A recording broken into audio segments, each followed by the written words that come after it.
You see her rising up out of the trench, and she hits, no man's land, and I'll never just that bullet comes in just slow motion, just right Yep. there, and you see it it's so good. It hits, It's dude. I'm so good telling what you, you're it, seeing, it hits.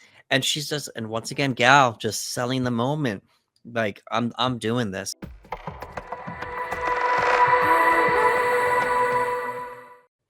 Hello, friends. I'm Anderson Marchak, And I'm Ricardo Segura. and we are the Panel Bros. Welcome to the panel. Welcome to the panel. Yeah. Well, here we are. Here we are, baby. We have talked about many films in the DCEU. We've talked about the Snyderverse. We've talked about the DC brand a lot here on the channel, but we have not done a breakdown for this movie yet. So, seeing as how our last episode was the Snyderverse, it's fresh in our minds. We figured it was time.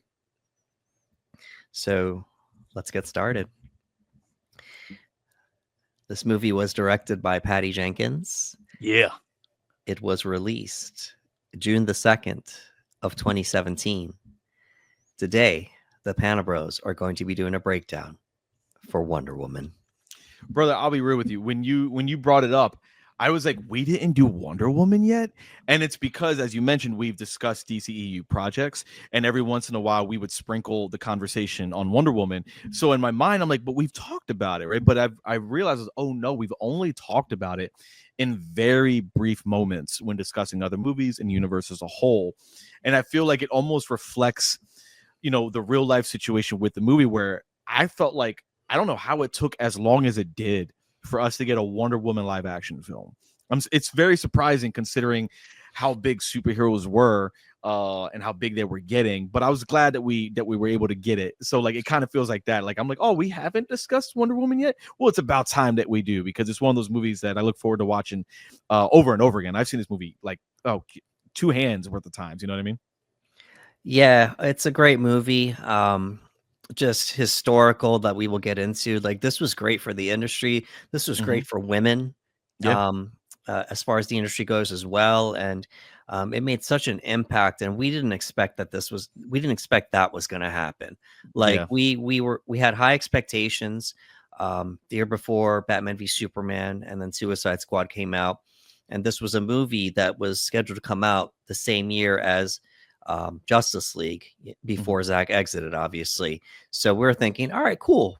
She's going to get a nice origin story, and she stole every scene she was in Batman v Superman. Gal was wonderful. So it's like, all right, cool. We'll get to see her origin.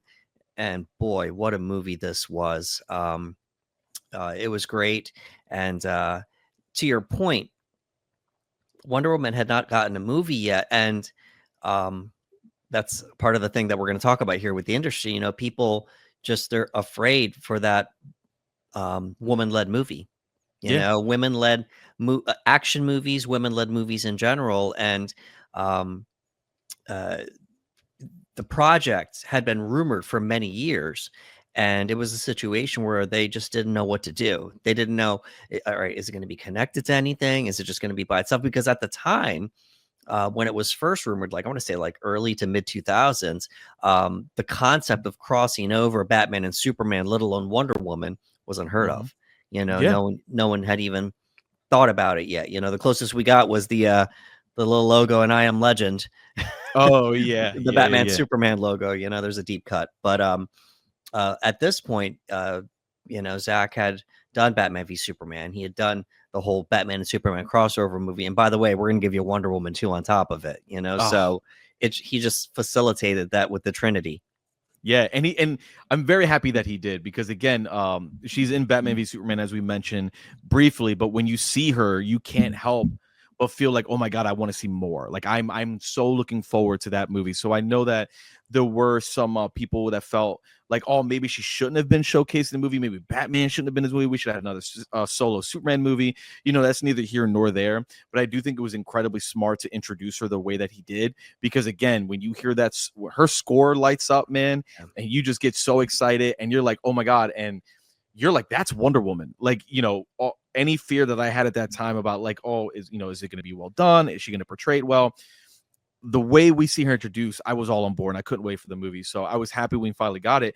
And you bring up a good point about the industry is that, what's wild to me is that there are many, and I do mean many, strong female-led films that are positively reviewed, that have done really well, whether it was at home or rental or whatever the case may be.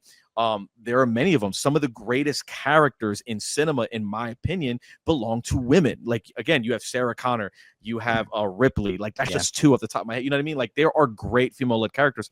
And I've always wondered, like, what took Wonder Woman so long? Was it the idea that industry knew that, like, man, we would have to put like a pretty decent budget into this thing? Are people not going to go see it? And then you had movies that came out with like Halle Berry Catwoman, which kind of everybody knows about that movie.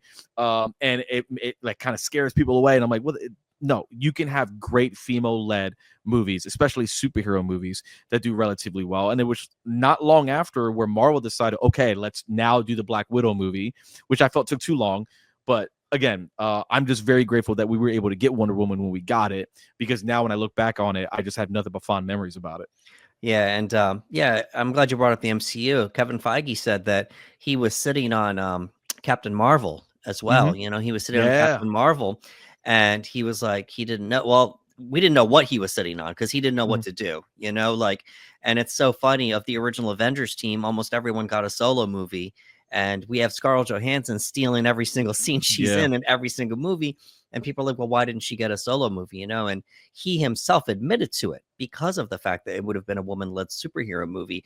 And then he saw the success of Wonder Woman that we will talk about. And then he said, okay, now I'm going to do it. And he gave the honor to Brie Larson and Captain Marvel. And a lot of people, well, we may or may not remember this. It made over $1 billion. Yes, it did. It was very successful. Made money.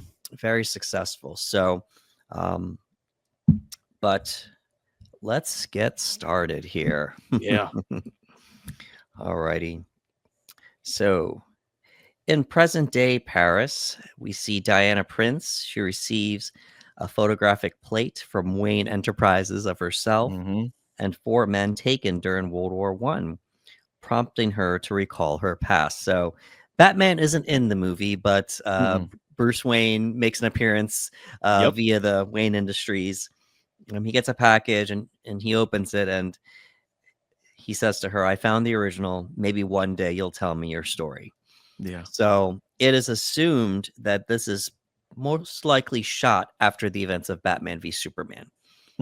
That's the assumption. And he sends her the original of the picture where, when he was doing his research, if you remember, in front of the computer in BVS, where he found her, and it's like, hold up, this is from World War I, and you haven't aged a day. Yeah, how old are you? Hold on. Who are you, know what I mean? right? Yep. So it was a nice callback to Batman v Superman.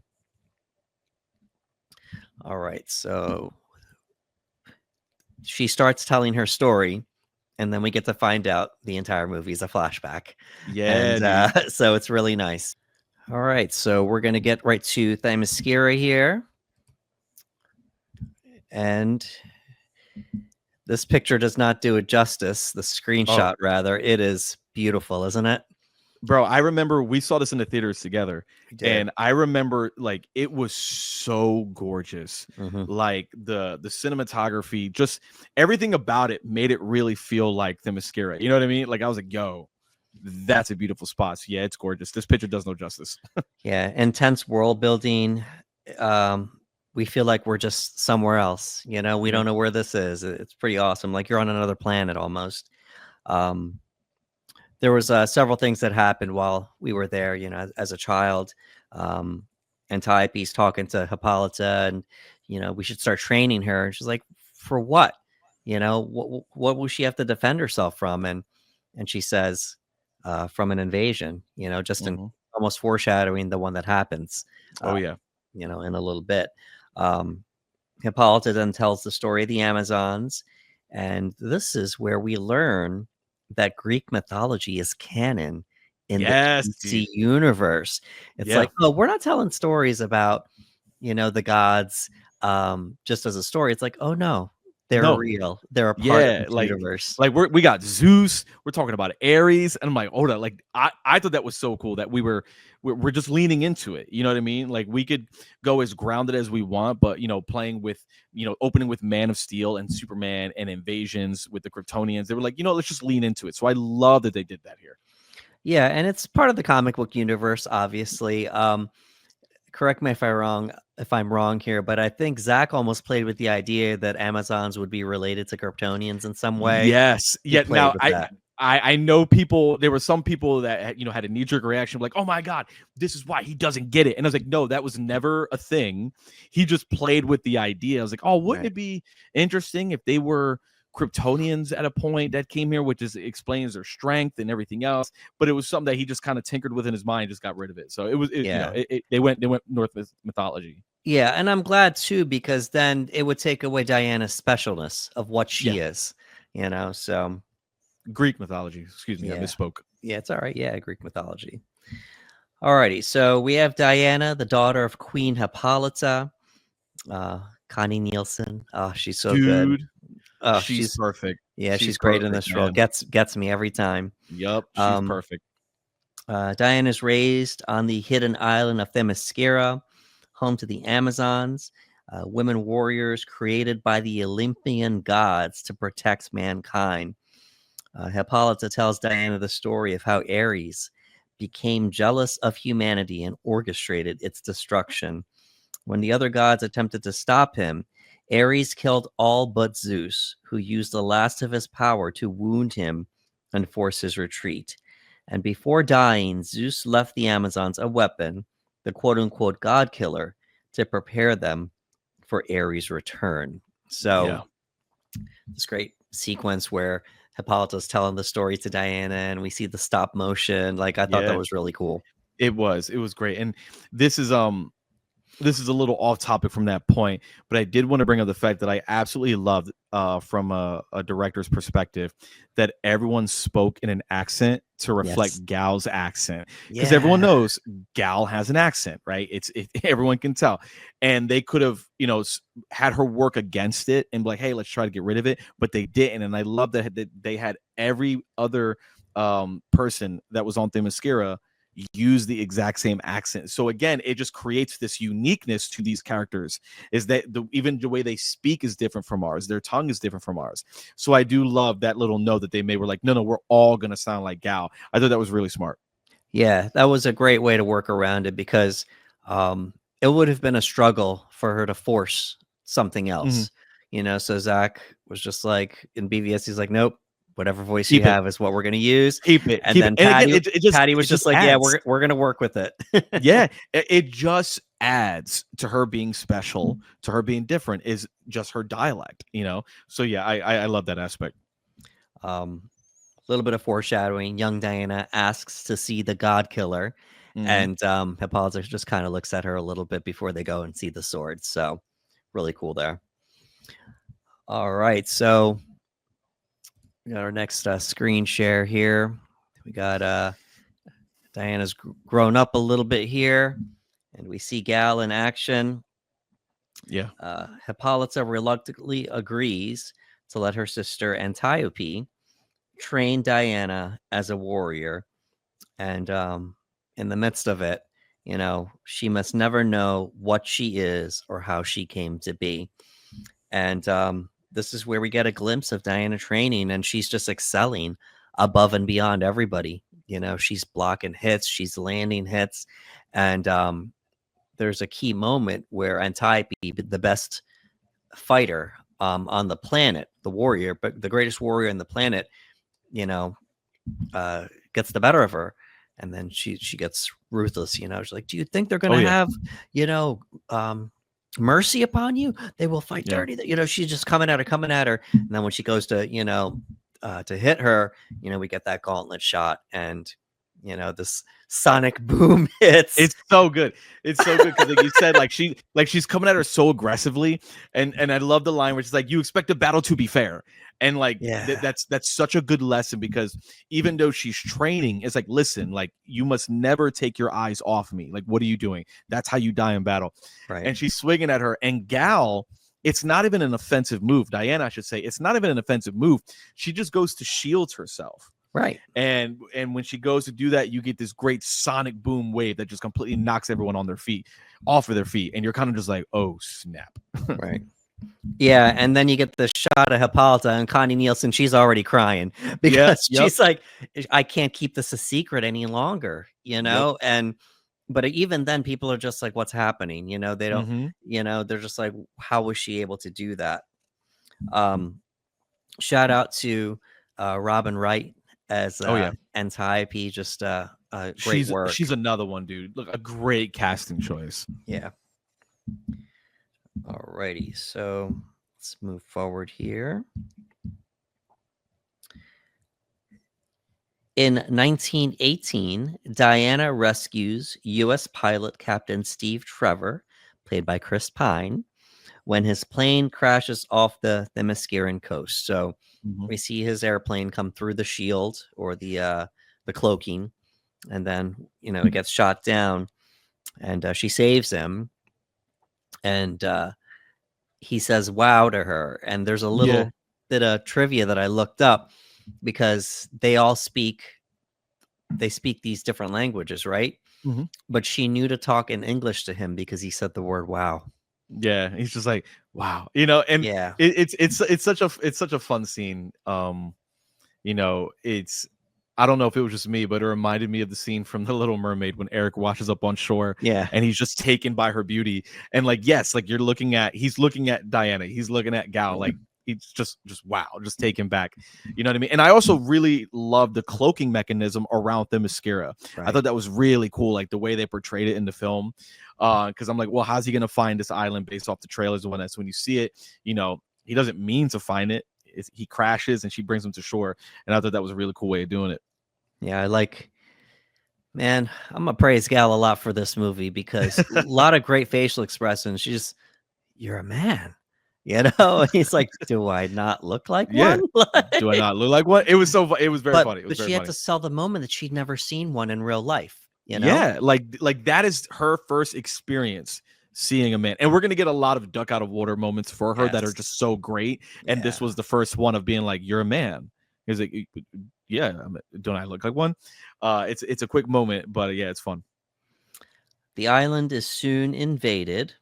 And Type said this earlier, we got to protect ourselves from invasion, by German soldiers who had been pursuing Trevor. The Amazons wipe out the German landing force, with Antiope sacrificing herself to save Diana. What a scene this is. I'm not taking anything away from Patty, but I was getting some 300 vibes when these women went into battle, you know, and Steve's just like, they have bullets. Do you guys have guns too? You know? Yeah, it's like no, and like it that's why, and we've talked about this before. Like I'd have to look it up, but I would not be surprised if Zach's stunt team and coordinators and choreographers worked on this movie, because like you said, you got 300 vibes where we're injecting the slow motion shots and everything was great. And this battle on the beach was awesome. You know what I mean? To see the Amazonians battle these soldiers, and they do have weapons, but we've got the bow and arrows, we've got the spears, we've got swords, and it was just great. But when you see that, like, Diana's kind of taken back by all this, because again, this is like, what is going on? And everyone's in full battle mode. And unfortunately, one of the soldiers gets that one shot off where, you know, our girl makes a sacrifice play and jumps in front of the bullet. And it's kind of like, wow, like with that fast, everything turned on its head. Like the moment, I don't know if this was the point, but the moment men showed up, we ruined it. Like, you know what I mean? Like we just completely ruined it. And it was like, oh man, like just such a sad moment. And it kind of just brings in the gravity of how real the situation is. It was wonderful seeing all the Amazons go into action here. Like, these are all really great warriors. Clearly, they all don't have the same capabilities as Diana, but they just went into action. It was great seeing them just work together. And we just get a small taste of what they are capable of, because then we get to see what they could do in Zack Snyder's Justice League. You know, show them your fear. We have no fear. One of the greatest quotes, and I used it all the time. Like, it's like, yo, Amazon, show him your fear. We have no fear. You know what I mean? Like, So it was just So like a baller. taste. It's like if you walked away from Wonder Woman saying, I want some more of the Amazons, had it been released that year, Mhm. you would have gotten to see them, Yeah. and what they did um, after Steppenwolf comes to get the mother box there. So good stuff. So Steve is interrogated with the lasso of Hestia. And this is the first time we're seeing this power. We've seen the Yeah. lasso, but not the power. Once again, just Chris Pine just selling the moment. He reveals that a great war is coming, is consuming the outside world, and that he is an allied spy. He has stolen a notebook from the Germans' chief chemist, Dr. Isabel Marou, who is attempting to engineer a deadlier form of mustard gas under the orders of General Erich Ludendorff. So, um, he's just sweating and he's holding back, and like he has to portray like the whole the truth serum. You Yeah. want to fight not saying it, but no one gets past the lasso. Yeah. I thought it was great because like his voice even goes up and it goes down because he's fighting it, and he's like, I'm a spy, like he's fighting it so much. And I do like seeing that internal struggle with the lasso, and we will see that throughout the films with numerous people where they have that moment where they're trying to fight the truth and it comes out regardless. I like how he handled it. I want to give a shout out to Chris Pine. This is some great acting in Yeah, he was this great. movie. It's not a dramatic performance, so to speak, but the range of emotions and the charisma um, that he exuded in this Mhm. role it's one of his best, in my opinion. Oh, he was great. Chris Pine was great. Like it, as the movie goes on, he's a character that you want to see more and more of. You're Yeah. like, oh man, like Steve Trevor, and we'll talk about it more. That's what was so great about Steve and Diana, was their partnership was incredible the whole movie, and we'll discuss that more as scenes go on. Absolutely. So eventually Steve needs to clean up a little bit. So we get this a grotto, I believe. And we see this crystal clear blue water. And, they share a moment here. And then we start building this this relationship between them. It's very odd because remember, this is the first time she's seen a man in real life. Yep. And my dude is nude. Yeah, And completely nude, man. she is unfazed. Yeah, Even though she's more just like analyzing it, if that's the right correct. word. Like Yeah, she's good kind of just word. like she's just like, would you say you're a good representation of of the male species? You know what I mean? Like she's like, Right. is this it? And I love his line where he's like, I am above average. Like it's Yeah, just yeah, quick yeah. little They're playing with joke. it. Yeah, they're being real cute about it. Yeah. Um Eventually they there's a little bit of a conflict, and she breaks Steve out because he's Mhm. like, no, we need to end this war. And um she does, and we get to see more of her powers here. She's trying to jump onto the tower there. She almost falls, and then she's so strong she's able to use her bare hands to grip Oh, dude. onto the side of the building, and then all she has to do is poke it so she can keep climbing up. It was a really cool scene. That scene was so cool, and what I was getting from it, like it reminded me of a Sam Raimi Spider-Man 1 where Peter Parker climbs the wall for the first time. Yeah. Because like she makes the leap and she goes through the wall, and she's kind of like realizing her strength in this moment as well, and she just kind of hits through the rock, and she hits, and then she starts climbing up, up and up. And I was like, oh, this was so cool. You know what I mean? And I do love the fact that she's willing to break Steve out because they don't want him gone. They're like, no, Right. we cannot let him leave. If we let him leave, more men will be drawn to the island. Like, no, we have to protect each other. And I love that she's like, listen, I will break you out. You have to take me with you so I can stop Ares. And he's just like, okay, if that's what it's going to take. Okay. So we're already off on our mission. Exactly. Believing Ares to be responsible for the war, Diana arms herself with the God Killer sword, the lasso, and the armor before leaving Themyscira with Steve. And we get this last interaction between Hippolyta and Diana, which will pretty much be the last one they have together, because her mother says to her, if you leave, you can't come back. Yeah. And she says to her, You know, if you choose to leave, you may never return. And Diana says, who will I be if I stay? Such a You good know, line. oh my gosh. And this movie, it goes on to have just nice lines throughout the Hmm. film in itself. They have a little bit of an interaction, and she doesn't hug her. She just kind of touches her on her shoulders and just sends her off. She says, you have been my greatest love. Today, you are my greatest sorrow. And Yeah, that's it. That's it's goodbye, good. you It's know? good, and again, it's a heartbreaking moment because again, all she wants to do, our queen, all she wants to do is protect all of her sisters, right? Like she's like, no, we have to protect our sisters. And Diana's like, if we can save the world, if we can stop Ares from what he's doing with corruption and war and innocent people losing their lives, why wouldn't we do that? And we have this moment between the two where, like, again, Diana's balancing a much bigger thing. Like we owe it, we owe it to them to do this. And she's just like, we can't. And if you go, you can't come back. And like that great line is like, who would I be if I stay? Such a good line. And it shows you exactly who Diana is. Like Diana just can't sit by knowing these atrocities are happening. And we will see that numerous times through this movie. And when we get to one of our favorite scenes, that's a big topic, is her just be willing to stand by, and she just absolutely can't. On the boat to London, we get some more interactions between her and Steve. It's great. It's hilarious, Good stuff. and it's fun. It's just a fun Yes. scene, and you see something happening between them. You know, the Hmm. chemistry is just building.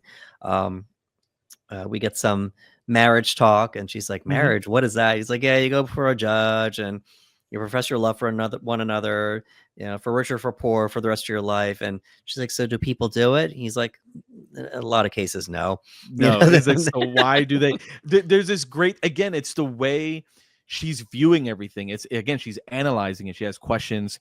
Like he's even timid. He doesn't want to lay next to her to go to sleep. And to her, she's like, why? Like we're just sleeping. And he's like, oh, it's just, I don't want to set off the wrong idea. And she's like, what idea? And they even start talking about, what intimacy is. right? And all that comes in play. And she goes, oh, I'm well aware of this and that.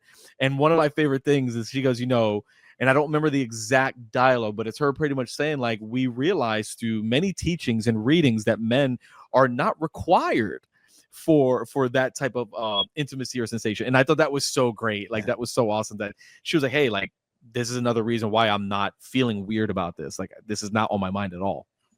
Um, it's great though. There's like this, they're almost fumbling over each other's words. It's just like, Mm-hmm. you know, you could sleep next to me. It's just like, I just didn't want to assume. He's like, "Yeah, well, whatever you want to do, you know?" And he's just like, You want to sleep next to you? I'll fine, sleep next to you. fine, I'll sleep next to you. fine, I'll sleep next fine. to you. Yeah. Okay. Yeah. Yeah, Yeah. fine.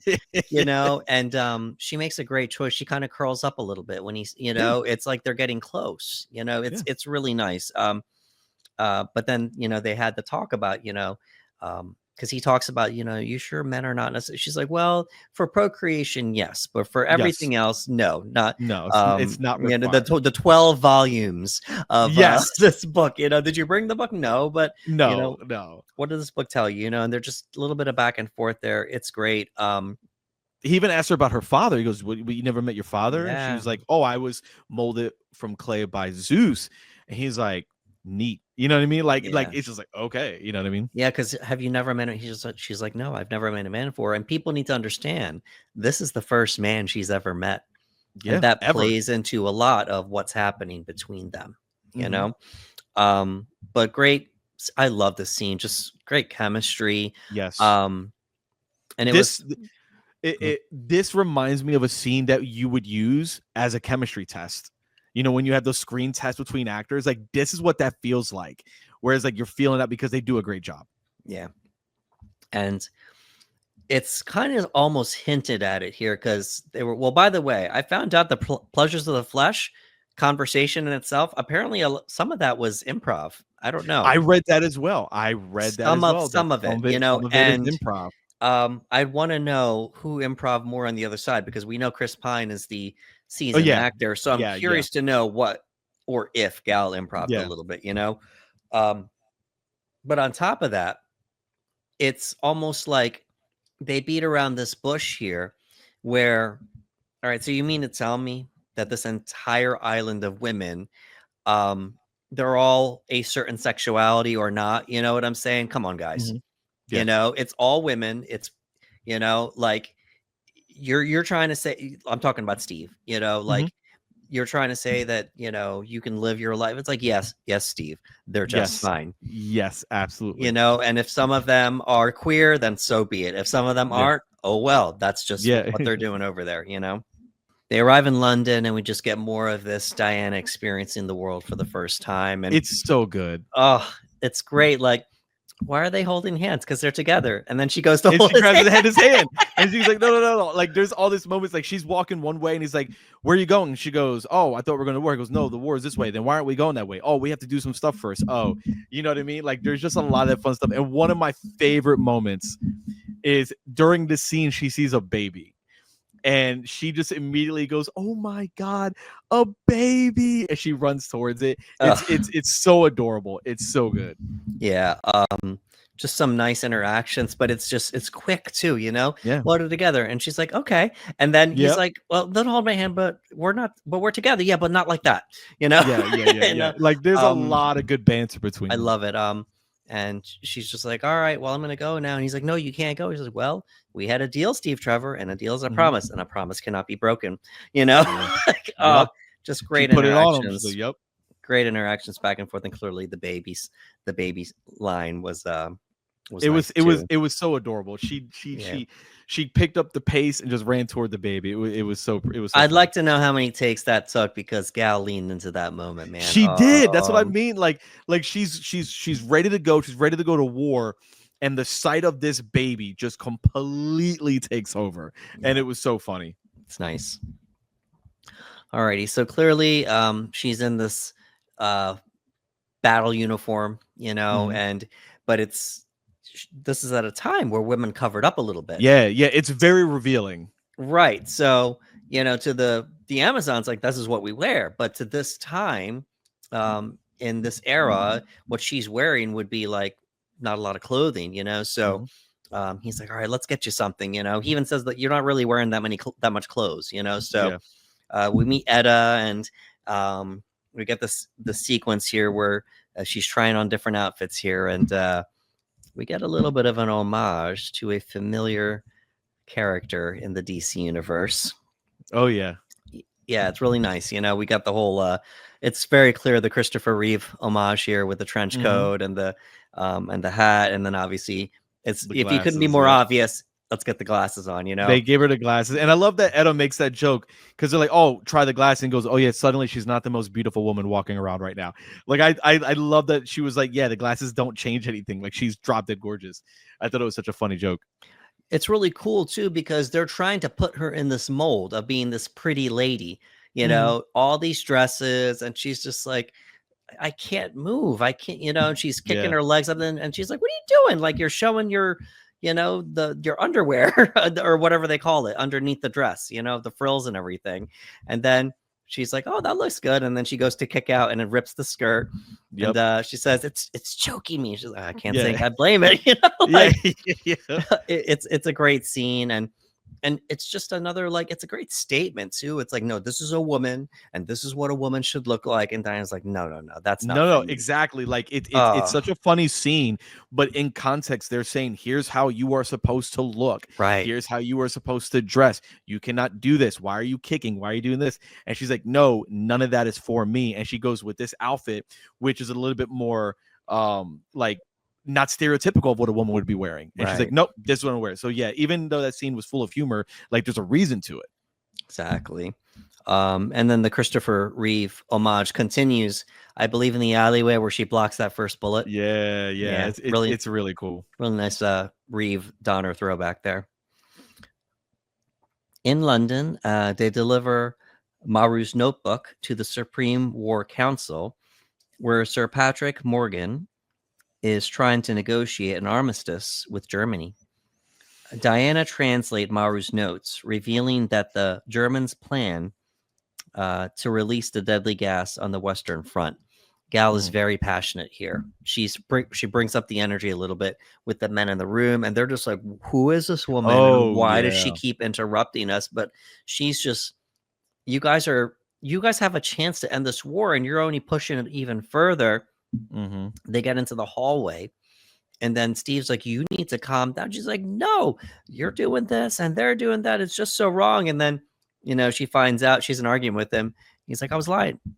You were Yeah. lying? Yeah, it's so great because she's stunned by it, because again, she's going off on these guys, dude. Like, she is like, oh yeah, she is so upset because they're sending people to die while they sit behind and just gossip in a room. And she's like, you'll sit here and send me, you're no warrior, you're no this, you're no that. And they're just like you said, like, again, this is at a time where women cannot do that. Right. And she's being very outspoken, and she's speaking loudly with these generals, these high-ranking officials. And I love when they get into the hallway and she's yelling at Steve. She's like, no, you told me we were going to do this. And he goes, I'm obviously going to do those things. And she's just like, you mean you were lying? Like, it's so funny. And he's like, yeah. And they have this back and forth. And she's like, well, how do I know you're not lying now? And he takes her lasso and he tells her, I'm going to take you to where we need to go. Right. And then he just goes, we're probably gonna die. Oh God, this is a bad idea. And again, it's great. It's the lasso. But I do love that, she had that doubt, like, how do we know you're lying to me? And he goes, no, I'll prove it to you. Like, I'm not lying to you. Like, we are going to do this. I like the pause that she takes. Great pause before she blurts out, you're lying, and the big facial reaction. I remember the theater busted out laughing at that part. Oh yeah. She was great. And I put down here, this is a lot of energy that we're seeing from Gal, the most as this character. We'd only seen the stoic version of her. Yes. And Wonder Woman. And I might say an extension of the stoic version she plays as stoic character she plays in Fast and the Furious as Giselle. Giselle's a pretty stoic person herself. Oh, yeah. And it was just an extension of that character. So now we're seeing her use her hands. We're seeing these facial reactions. I'd like to think that, Patty was working with her. I need some energy from you. Yeah, I think that too. So I think she was like, I need something. Give me big energy here. Give me big energy here. And it worked. It absolutely did. Although forbidden by his commander to act, Steve, with secret funding from Morgan, recruits Moroccan spy Samir, Scottish marksman Charlie, and indigenous smuggler Chief Napi to help prevent the gas from being released. Of course, I have a favorite in this group, and it's Sammy. And I love the great interaction they have when they meet each other. He's like, "Oh, what is this thing of beauty that I see in front of me?" He's so taken by her, and he's got some great lines. He's got some great lines about her. And obviously she's like rolling her eyes, because he's a smooth talker, and I love when he's like, oh, he knows as many languages as you. And they go back and forth. And then she speaks this ancient Greek language. And he's like, what? He's like, all right. Yeah, like that. That's where she gets him, because they're going back and forth and back and forth. And she's far more advanced when it comes to multiple languages. And she goes up with this language, and he's just like, huh? Like, he's very taken by it. Yeah, it's great. The one line that gets me every time is a fight breaks out and she throws the guy, and Sammy says, I'm both frightened and aroused. That got a big laugh from the theater, because he kills me. Again, you get this great fight, and all she does is she just stops the hit and she just launches this guy across the room. And it's like, yeah, you ain't messing with her, buddy. So they leave and they're on their way to the war. And on the way there, just another great moment. She tries ice cream for the first time. And Gal just sells the moment, How is it? It's wonderful. It's really good. So this is a direct reference to a moment that happened in New 52, as well as one of the animated Justice League movies. So we'll get a little sweaty there for you guys. Yeah, that was really cool. Yeah. All righty. So you should be very proud. Yeah, exactly. You should be very proud. And then once again, Gal, just bringing that energy. This is the first time you've ever had ice cream. How would you react? Again, like, think about it. And again, they're doing the fish out of water so well. And again, it's little things, right? Like, it's little things that probably we would take for granted so easily. and she's being introduced to it again, seeing a baby, seeing a man having ice cream, and she's just so taken back. And I do love the callback to the New 52 because I remember seeing that and going like, oh, that's so cool. And like she just loves the ice cream, and I love that she looks back and just says, you should be very proud. Like it's just, I don't know, it's cute, it's adorable. Alrighty, we eventually get introduced to who we think are going to be our villains. Spoiler alert. Oh yeah, mustache twirling moment here. Exactly. I chose this moment in particular because that's exactly what it was. We have General Ludendorff and Dr. Maru, Dr. Poison, unleash the poison into the room of soldiers, the gas, and they toss some masks in there, and he's trying to get one up on all these people because he wants the power, right? So he throws it in there, and in the scene it shows just how twisted they are. You know, she says the masks don't do anything, and he said they don't do that, and then they start busting out. They don't know, and he's like, they're literally going to kill each other for that mask, and the mask doesn't even work. And they slam the door and they do the mustache twirling evil cackle, like ha ha ha ha, and they walk away. They did. I also like the moment that she had where she looked at the glass, and she does this thing with her hands where she's like enamored by what her gas is doing to both the men in the room and then the cracks on the glass. Oh yeah, the cracks on the glass. Like, really great choice by the actress. And this was preceded, by the way, where we see her doing these tests on like a lot of people died. Along the way, just testing it. You know, and they don't call her Dr. Poison for nothing. So the team sets up camp for a night, and we get some more character building with everybody. And we get another nice line. You know, they all hold up a beer, and may we get what we want, may we get what we need, but may we never get what we deserve. Bang. Yeah. You know, just really nice moment, just showing the camaraderie between everybody. I like this because we start to see a little bit more about Charlie too, who clearly has PTSD, right? Who's clearly dealing with issues. And again, I like that they showcase that in the group. We saw a little bit in the bar when someone's getting beat up and you think, oh, that's our guy. And it's actually, no, Charlie's the one that's getting beat up, but he's using alcohol to cover up for whatever he's covering up. And then here we have the nightmare sequences where like you see him wake up and, you know, she's trying to give him comfort. And he's like, and he just storms off. He's clearly dealing with inner demons. And I do like that we're going to explore that with this character. It's a great moment, too, because just showing the vulnerability of the situation. And we need to, you know, anytime we show men in film being vulnerable, it needs to be taken seriously because a lot of times it's meant to be as a joke, right? Unless it's a drama, but in action movies and stuff like that, you know, it's typically, you know, seen as a joke, but it's like, no, it wasn't funny. The man, you know, the man was having nightmares, and, you know, Gal just being so tender, you know, as Diana's like, hey, listen, you're okay, Charlie, you know, stop making a fuss, you know, and then he runs away. And to your point that, you know, that's the PTSD, but, you know, he's being hailed as like the best marksman that they know, but he's still dealing with stuff from his past times in the war. Oh boy, here comes that scene. Yes. Yeah. So, folks, we're going to talk about the no man's land scene. Chose a shot for a reason. So the team reaches the front of Belgium. Diana goes alone through no man's land and destroys the enemy trench, liberating the nearby village of Veld with the aid of the Allied forces. So this is the no man's land scene, and they're back and forth. They're arguing because Steve's telling her, we got to go this way. This is what we need to do. And she's like, what are you talking about?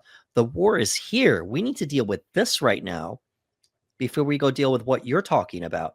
And, you know, along the way, you see all the civilians, they're dealing with the war. We see the hurt soldiers. Like, I can help. You're seeing even the horses, they're getting whipped in the mud. And she's like, no, I can help them. He's like, Diana, we don't have time for that. So by the time they get to the trench where no man's land is, he's like, Diana, I'm going to tell you right now, they're going back and forth. And he says it means no man can cross it. and it's a little heavy-handed, but that's okay. Um, he tells her, "We can't save everyone. This is not what we came to do." And she says, "No, but it's what I'm going to do." She lets her hair down. She puts on Mm-hmm. the tiara, and it's just wonderful. A thing of beauty. Once she enters into the no man's land, please, Ricardo. The score starts swelling, man, and it Oh, just hits you in an emotional core. And what I love most about Steve and Diana is that neither of them are wrong. They each have a mission. Steve is well versed in what this war is, and is like, this is what we have to do. We can't help these people. So I understand what Steve is saying, because at the same time, they can't be held up. They have a mission they have to follow through. Diana's like, no, every person who is suffering is the mission. And I love that we have this back and forth, because again, neither of them are wrong. And in Steve's mind, again, this is no man's land. No man can cross it. This has been where it stands for the longest time. No one has moved an inch. It's impossible. And I love that he says, like, it's no man's land. It means no man can cross it. And I love that we get that moment where she's saying a little bit more, and she goes, but that's what I'm going to do. And again, it was so motivating. And I remember feeling like this is a movie where oftentimes you look for representation, right? Which is why we need female-led movies. You want representation. You want young girls and women to feel inspired. This scene was so good, it did not matter. You could be man, woman, non-binary. It did not matter. This movie hit you to your core, and it was so motivating. And she climbs the ladder, and everyone's like, what is Diana doing? Like, everybody's like, Diana, like, they're just yelling. And she goes up there, and she walks dead center of the screen, and she starts one by one, just like clipping bullets away with her gauntlets, chipping away. And when she takes the shield out and she's just taking that fire, man, and you just see the camera angles, they got the overhead shot, they got wide shots, and everything's coming in, and she's holding it. And Gal's got these great facial expressions where she's like gritting her teeth and she's holding. And when Steve realizes what's happening, he's like, she's drawing all their fire. This is it. Now we go. And in that moment, and this, I got goosebumps talking about it. I got great chills moment talking about it. And in that moment, it's like what we feel. Like, we feel because of Diana, we can do anything, right? Because of her willing to stand up, we can do anything. So all of them decide, oh my God, this is it. This is the move. And they go, and we just get this amazing sequence. But my God, legitimately got goosebumps talking about it. Like, I got cold. Yeah. Oh man, it's such a good scene, and I like that they stressed it too. It's called No Man's Land for a reason. And here's the thing, folks: we already got that moment in Return of the King with the Witch King and Eowyn. Oh Where he yeah. says, "I can be killed by no man," and then I am Eowyn, no man. "I am no man," and then she kills him. Yep. Right. So for Diana to do that again, that would have been a groaning moment for me. Yeah, if the line would have been too identical, yeah, it'd be like, Right. oh, okay, it's the same line. Right. So I do love that she's just like, this is what I'm gonna do. It's a wink that it's Yeah. called No Man's Land, and now a woman's going to do it, and that's cool. You know what I'm saying? Yes. Like I said it earlier, a little heavy-handed, but that's okay. Yeah. We didn't go full on Return of the King. I am no man. It's like, listen, we already had that. We don't need to do Yes. that again. She just let her actions do the talking, and Yeah. it was great. And her hair looks so good, Bro. Listen, real just talk. the bounce. Like, listen, this is not the discussion of why we're here today, but I remember watching in the theaters and numerous times be like, her hair is gorgeous. Yeah, like, man. I was like, yo, who did Diana's hair?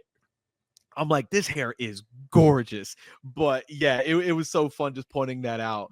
But again, yeah, like, you bring up all these points, and like, it was just, I don't know, like, I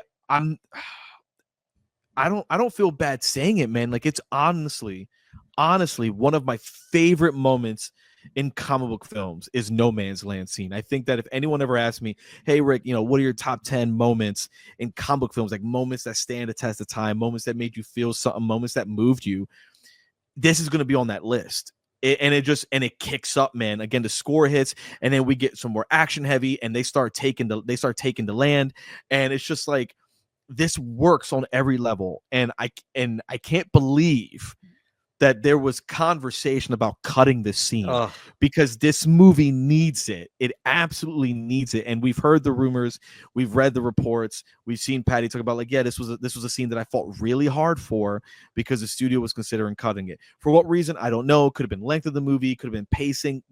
Who knows, right? It's not for me to question what was the reason, but I'm just so glad that she fought as hard as she did because it's easily one of the best scenes. Wonder Woman blocking bullets or projectiles with her gauntlets is a signature move of hers. Mm-hmm. And she'd already done in the movie. So it's not like we hadn't seen it before, but this is different. She's going to be blocking hundreds of bullets. Mm-hmm. And I'll just never forget that scene that like you see her rising up out of the trench and she hits, no man's land. And I'll never just that bullet comes and just slow motion, just right there. Yep. And you see it like, it's so good. It hits, dude. It's so good what you're seeing. And hits. and she's just, and once again, Gal just selling the moment. Like I'm doing this, and then she gets the shield out and it's just a wonderful sequence. You can't help but get emotional. You can't every time I watch it, I get emotional. Yeah, the score, it swells, and she just looks like $1 million out there. Just yeah, dude. Good job, Gal. Like the shot of like just looking at her in this frame, right? Like all you've seen around her is death. That's it. Dead trees, dead ground, dead atmosphere, gray. And then you have her dead center bringing new life to the scene and what it means for her to be right in the center. It just works. It's a chef's kiss of a scene. And then we immediately go from this to a high octane energy action scene. And it's so baller. It's so good. Yeah. Speaking of which, great action scene afterward. We get to see her in action even further. Great stunt work. I believe we saw the stunt team show the work that went into this online. And we just see Diane in action here, sword, shield, lasso, the whole deal. She lifts a tank and flips it. Dude, and she yells. It's great. And then Steve, remembering the shield move from Themyscira, he gets the guys to do that for her. And to end the fight, Diana, shield. She jumps and then she just into the tower with, I think there's a sniper up there. There's a sniper taking people out, and he just says Diana, and he looks at the shield, and without even saying a word, she runs, she jumps, and we get this amazing shot of her just going through the tower with the shield and taking it out. Again, this whole act sequence is fantastic. Like this is so good. Yeah, we get the Wonder Woman theme, the guitars blazing. It's so good. And the whole team is great. Like the whole team is doing it, outside of Charlie, who's still struggling or whatnot. But and Steve's out there crushing it. And that's what I loved about it, is it shows like how great the team is as a whole. And Diana just makes it like 10 times better because of how good she is. Oh yeah. So afterward, they take a moment to take a picture here, and it's the picture that we see eventually later on. Yep. I love the photographer, actually. Oh, yeah, dude. Please don't move. I want to get the right picture here. Thank you so much, The team briefly celebrates, taking a photograph in the village where Diane and Steve eventually fall in love. Oh, this was great. He teaches her how to dance. It snows. It snows, yeah. And while they're dancing, she says, "You're awfully close." And he says, "That's what it's all about." Dude,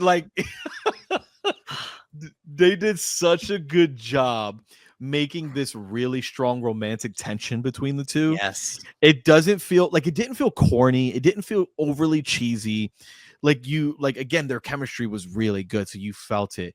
And you can't help but just feel where the movie is going with these two characters. Again, the snowfall, the dancing, the kind of clothes, that's how it's supposed to be done.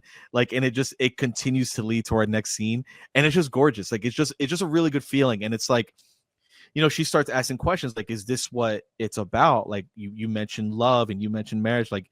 Is this what it feels like? Is this that? And he goes, hopefully this is what we're all fighting for. You know what I mean? This feeling. And it's just really, really cute. Yeah, and once again, this is the first time she's seen snow. Yeah, dude, a lot of firsts, and she's just doing a great job of just experiencing all these firsts. And I think the relevancy is that in a world full of destruction and war, there's still beauty in it. you Yeah. know, and that's what she's fighting for. Like she's fighting for all the beauty that's still in the world, while her sisters were like, hey man, we're just going to protect ourselves. Like whatever happens to man, that's on their own accord. And she's like, yeah, but look at all this beauty within it. And I think that Patty does a great job of showcasing that throughout the movie. So they go upstairs, and he's thinking, I'm just going to drop her off in her room, and I'm going to leave her be.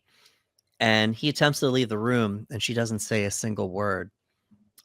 She just looks at him, and he comes back and to kiss her, and they share a night together, obviously, but it's so tastefully done. Listen, We don't see anyone take off any clothes.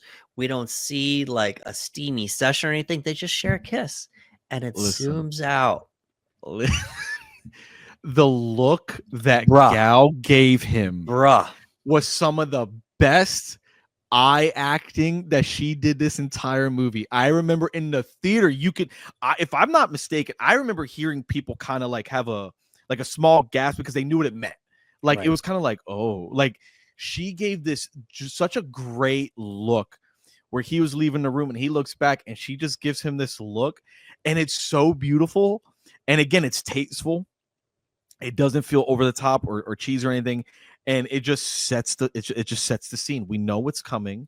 Like you said, it's not overly steamy, it's not overly provocative. It's just like, no, with just that one look, we got it. And she, oh my god, every time I see that scene too, I'm like, there's the look right there. I'm like, that's the look. She gives an incredible, like acting isn't just talking.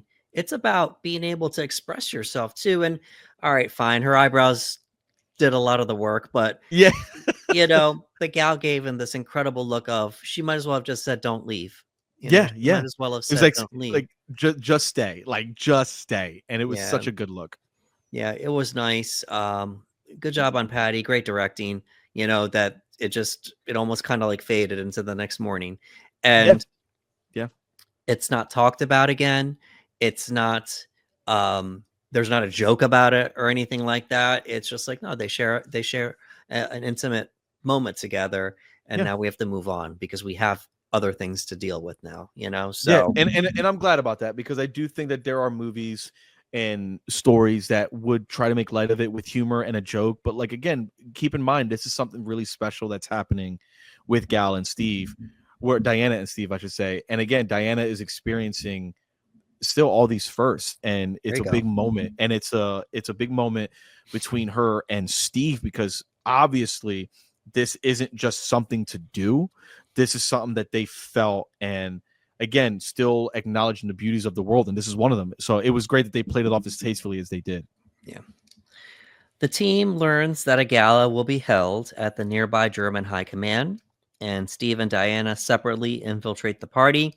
I only have one line here. That blue dress, though. That blue dress, though. There were memes everywhere. My dude. About that blue dress, though. How she's with hiding the sword. With the sword in the back of the dress. That was so cool. Dude, again, there's a lot of creative choices in this movie, and wardrobe was on point, but that was awesome. Like the idea, like she's got this gown, this beautiful blue dress. She looks amazing in it. And in the back, there's the God Killer sword that's just hanging out in the back. It's so good. Steve intends to locate the gas and destroy it, and she hopes to kill Ludendorff, believing that he is Ares. Steve stops her to avoid jeopardizing his mission, but this allows Ludendorff to unleash the gas on Veld, killing its inhabitants. Before we get to that scene, I want to talk about the moment that he has with Dr. Poison there. Yeah. He's trying to charm her. Yeah. To get more information. And she believes him for a split second. Mm-hmm. But then Diana walks in with that dress and she sees through him at that point. She's like, well, it looks like your attention is elsewhere. I'm loyal to General Ludendorff. Good luck to you, So he was almost there. But guess what? He was. I don't blame him. When she walked in, I mean, everybody turned their head when she walked in, Yeah. And again, the way it's framed is you see her walking center of the room and people's heads are turning. You can't help it. Yeah. Maybe a little wink to Batman v Superman, where Batman says to her, you walk in here wearing that dress, Yes. So, remember that? He's like, I've seen this. I know what this is. I've seen a lot of women like you. She's like, oh, I guarantee you don't know any women like me. Like, Yeah, it's just, it's yeah. nice.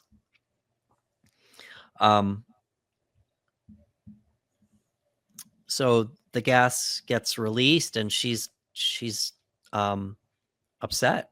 She's devastated by this, and she has this moment where she can't believe all these people died and they could have prevented it. Oh, yeah. She's fuming at him now at this point. Blaming Steve for intervening, Diana pursues Ludendorff to a base where the gas is being loaded into a bomber aircraft bound for London. She fights and kills him, but is confused and disillusioned when his death does not stop the war. We have a lot of this in the movie where Diana wants to go and Steve wants her to stay. Yeah. It happens over and over and over again. And this is the first time she's angry with him. Yeah. She says, stay away from me. Like, she's like, you're not stopping me this time. All these people died and it's your fault. I'm going to kill him now, thinking he's Ares. Yeah, like it's such a sad scene because she's in it. Like, she's literally in all the death. And she's witnessing what's happened around her, and she's yelling. She's like, it's children. You know what I mean? Like, men, women, innocent people, and children. And what I liked about the scene was that even though he doesn't want her to go, he tells her exactly where she needs to go. Because she's like, no, I'm going to do this. And he's like, Diana, Ludendorff, this way. Like, this is where he's going. He's going to this base. He's going here. He's going there. And she's just like, all right, doesn't say a word, on the horse and gone. And it is really sad and upsetting because she truly believes, like, if Steve had just let her kill him then and there, this would end. And I'm at this point, we're still not even sure of the whole Ares thing. We're like, man, is this going to be some sort of reveal we're not ready for? And then she has the battle with him, and he's enhanced his strength due to the chemicals that Dr. Poison has made. So he's able to fight with her a little bit. So she's like, okay, like, I got some fight in this. And it does end with her ultimately killing him. But when she notices that nothing is stopping, we get this really sad moment between Diana and Steve. Yeah. Where she's completely lost as to how this is possible. That she's killed, quote unquote, Ares in her mind. This shouldn't be happening. And it's so heartbreaking for Steve to just be like, maybe this is just us. Maybe this is just who we are. And to her, that's like unbelievable. And she's like, no, they were right. Like, they were right. Like, you don't deserve to be saved. Like, it's a really, really, really sad moment for Diana. Yeah. And they did a good job of, I mean, we knew Ludendorff wouldn't be the end game. Yes, yes. Yeah, we knew, but they did a okay job trying to fake us out. She stabs him, and she has this big speech. I am Diana, daughter of Themyscira, or excuse me, daughter of Hippolyta, the queen of the Amazons. She's got her speech, and as the sword goes through him, we have a little bit of a shake. And the lights go out. And real talk, when it happened, I said, hold up, he's not Ares, right? Like, right. Because again, it's the way they set it up. Yes. All right, got another share here. Speaking of Ares, so Sir Patrick appears and reveals himself to be Ares. Shocker, David Thewlis is the villain. The bad guy. I love him. I love him and everything. And I'm like, he's got to be the bad guy again? But all right, yeah. He tells Diana that although he has subtly given humans ideas and inspirations, it is ultimately their decision to resort to violence, as they are inherently corrupt. When Diana attempts to kill Ares with the god killer's sword, he destroys it before revealing to Diana that she is the god killer. Yeah. Since she is the daughter of Zeus. He holds up his hand and the sword just disintegrates. Dude, it was so good. Because even then I was like, what just happened? I was like, wait, what just happened? And he goes, my dear child, that is not a god killer. You are. You know what I mean? And I'm like, oh no. It's great. I chose to screen share this for a reason, because he's telling her we can return to paradise. We Yeah. can return to the way things were. Um, it was very Satan-esque, almost Oh yeah, yeah, yeah, like yeah, yeah. Satan tempting Jesus, that biblical story. And I didn't mention this earlier. His fall from Olympus was very reminiscent of the fall of Lucifer. Mm-hmm. Just being cast out, and Yeah. he's very proud of the evils he's caused, but he doesn't take full credit. He's like, I only No. gave them the tools. They have free will, and they Yeah. they do what they are inherently born to do, which is be evil. I don't Yep. cause them to evil. They already are. I just gave Yeah. them, the little push there. And I He's thought like, that hey there was, man. yeah, He's like, hey man, I just give them a little whisper here and there, and I present them with information. What they do with it is completely up to them. They make the choice. And it's true. Like, and again, this is what yes, Steve was talking about. It's like, listen, maybe there is no Aries, maybe there is. I don't know, but maybe this is just who we are. And you know, it's just the way society is. People are like, this war is because of what people want to do. And it's a hard pill for her to swallow. So when he's here in this moment, like you said, tempting her, like, hey, we can go back to this. Like, look at this. We can have a paradise. You just have to be by my side and understand that this is on them. You know what I mean? while Diana and Ares battle, Steve's team destroys Mauru's laboratory. Steve hijacks and pilots the bomber carrying the poison to a safe altitude and detonates it, blowing up the plane and himself. Diana loses it when she sees Steve die. Oh my Ares God. rejoices and wants to see her succumb to her wrath. Yeah, She was bound at this moment, and bro. she saw Steve's, and she loses it. She starts going off on all the soldiers, and Ares is like, yes, It's yes. it's not no pun intended. She goes God mode. You know what I Right. mean? Like when she, and again, I love the way it looks. I like the visuals. I like the cinematography. You even get it in slow motion. Like she witnesses him die and she just yells and she starts taking everybody out at like super speed too. Like the fastest we've seen her in this movie is right now. And she's running through people, slow motion, she's yelling, and she has this look at a point where it's like she's embracing this. And like you said, the entire time Ares is like, yes, yes, this is what they are, Diana. Look, Yep. look, they did this. They took Steve, like just doing all the stuff that he can do as a corruptor. And you get to that moment where she has this look where she kind of just like this side eye kind of thing. And I was like, oh, Diana's gone, baby. I said, Diana is angry. And she has a moment with Dr. Poison.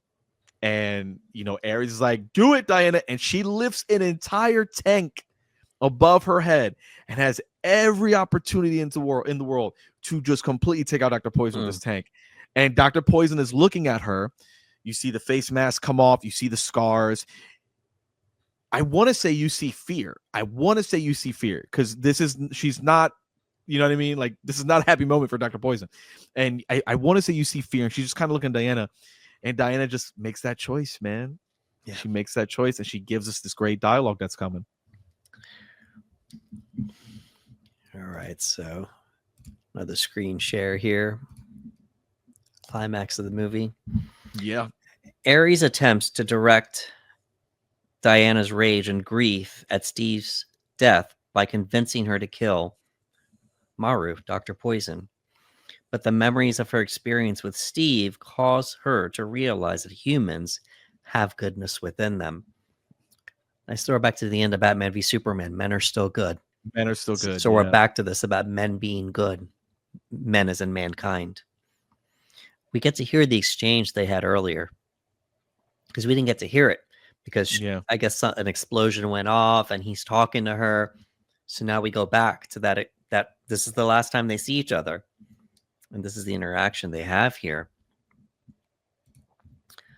She says, what? Steve, I have to go. Diana, what are you saying? Steve, whatever it is, I can do it. Steve, no. Diana, let me do it. Steve, no, it has to be me. It has to be me. I can save today. You can save the world. I wish we had more time. Diana, what? What are you saying? Steve, I love you. I love you. He puts the watch in her hand and he just leaves. Oh, Chris Pine. There's a moment with Chris Pine, and I would love to know if this was written, where you see him run, he briefly slows down a moment, and then he picks back up. And there's a moment where it's kind of just like, oh, man, what am I doing? I want to be, no, I got to keep going. And it's very quick, but it is noticeable that it's just like, hey, he's going. There's a brief moment in his eyes of reflection of like, do I really want to do this? And he's like, no, I have to do this. And he goes. And I'll be honest with you, I was shocked to see Steve die in the first movie. Yeah. Because I was like, he was so likable, so charismatic. The dynamic between the two was so great that I was like, oh, man, we're getting Steve Trevor again. They're going to make a sequel for this thing. We're going to find a way. So when this happened, I was like, oh, wait, what? But it was such a great sacrifice. Diana needed it, and it helped her in that moment to make the right decision. And you were saying, to your point earlier, we have that interaction where Ares is trying to get her to kill Dr. Maru, and she says no, and then they have that face off there where you see that she's walking towards him now, and they deserve it. Yeah. And they have a throwback to earlier where Steve is telling Diana, it's not about what you deserve, and she says it to Ares, it's not about deserve, it's about what you believe. And I believe in love. And I believe in love, dude. Like, gosh. Oh, such a great line. She spares Maru and redirects Ares' lightning back into him, definitively killing him. This is incredible. They're having a battle back and forth, and he had this like mock armor on, this CGI battle, which we're going to talk about in a second here. And he throws it at her, and then she just does it again, man. She's just like manipulating the lightning within the gauntlets. Like, no, I'm more than what people think I am, and then she jumps up in the air and she floats for a single split second, teasing that she can fly. Yeah. I was like, wait, is she flying? I was like, yep. And then she says, goodbye, brother, and she does this lightning bolt, Hadoken, Kamehama, just whatever you want to call it, right back at him, ending the battle, and she floats back down. Oh, such a great moment. Such a great moment. It's so good. I have mixed feelings about this part of the movie. You're not alone. A lot of people do. People do. Now, is it an epic battle? Absolutely. It's a great battle. There's a great exchange. Like, Thulis is in his moment, like, yes, he was tearing it up. Succumb to your wrath. They don't deserve us. We are we are superior to them. They are nothing. They are ants, and she's like, nah, they're people, and they deserve, they deserve the best. They, it's not about deserve. It's about love. You're all about hate, and I'm about love, so some great interactions. I read somewhere that it was just that this wasn't even supposed to happen. And there was no giant battle.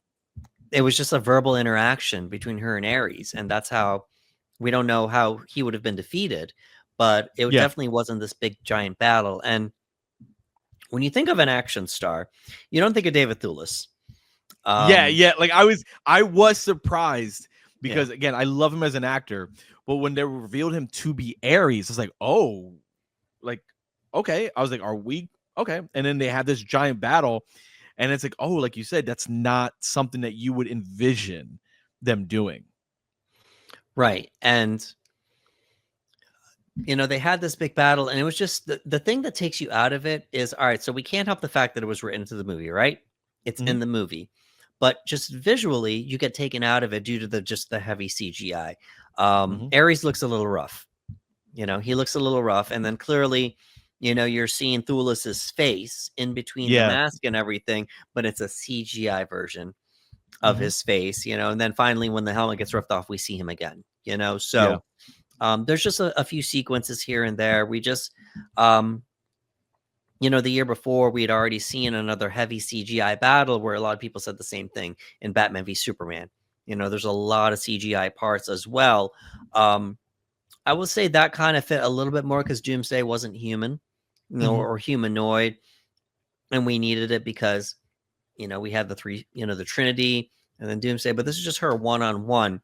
And just with the way that this one visually presented itself, it kind of takes you out a little bit. Yeah, I'm really curious. I wish we could see what that original ending was, because like you said, I wonder how the conversation would go. I wonder, do we defeat Ares? Does Ares just leave in that situation when he's not able to corrupt her? I think we probably have similar beats. I do think the idea of Steve dying and her being angry and taking out soldiers, I do think that possibly was in the original, and him being like, yes, they deserve it, and her making the choice not to do it.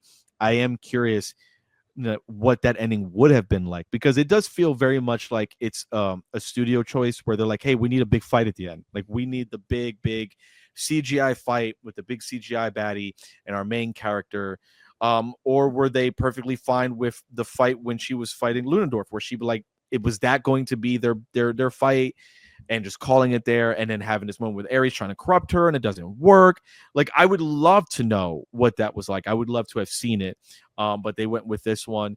And, it like, I don't dislike it, but I can understand Patty as a director having a different version of what that ending is. And I'm always going to fight for a director's vision. I would love to see what that ending would have been like. Yeah, and I'm reading here, and I've read up before. Apparently, it was supposed to be more of an internal struggle, maybe more of that, like, that fantasy sequence where he's tempting her and telling her that this is what we need to do. Like, apparently, it was more of an intimate ending. That's what they keep saying, and that she defeats him within that dream sequence, so to speak. And we don't get this, big old battle, but sometimes rewrites happen, and there's only so much. There's only so much a director can do when a studio wants something else. The studio clearly wanted a big fight. Like, they wanted a big, gigantic fight at the end of the movie, and they ended up getting it. So, it doesn't hurt the movie in a massive way where you're like, oh, well, now I don't like this movie. Like, that doesn't happen at all.